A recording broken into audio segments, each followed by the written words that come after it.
Hello అండి అందరికీ. ఈ ప్లాంట్ నేమ్ వచ్చేసరికి మనకి లీఫ్ క్యాక్టస్, రోజ్ క్యాక్టస్ అంటారు. దీని సైంటిఫిక్ నేమ్ వచ్చేసరికి మనకి పెరిస్కియా బ్లియో అనేసి చెప్తారు.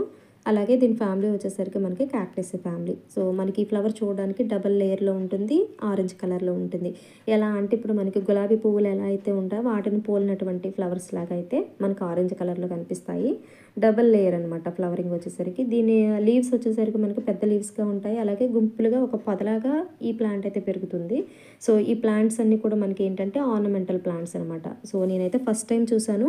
చెట్టు నిండా ఫ్లవర్స్ ఉన్నాయి, ఫ్రూట్స్ కూడా ఉన్నాయండి. ఫ్రూట్ అయితే ఎడిబుల్లే, రైప్ అండ్ ఫ్రూట్స్ మనకి పండినటువంటి కలర్లో ఉంటాయి, ఎల్లో కలర్లో. సో ఇవన్నీ అయితే ఎడిబుల్లేనండి. నేనైతే ఆ ఫ్రూట్ అయితే ఫస్ట్ టైము నేను ఈ ప్లాంట్ని, ఫ్రూట్ని, ఫ్లవర్ని చూడడము. అయితే టేస్ట్ చేద్దామనేసి నేనైతే ఫ్రూట్ ఓపెన్ చేశాను. దాని టేస్ట్ అయితే చూసాను.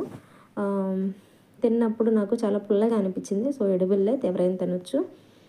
అయితే అది పుల్లగా ఉంది. సో సరేలే అనేసి నేను దాని సీడ్ చూసాను అనమాట. నాటితే వస్తుందా ప్లాంట్స్ అనేసి. ఒక సీడ్ చూసినప్పుడు దానికి ఆల్రెడీ స్ప్రౌటింగ్ వచ్చేసి ఉందన్నమాట.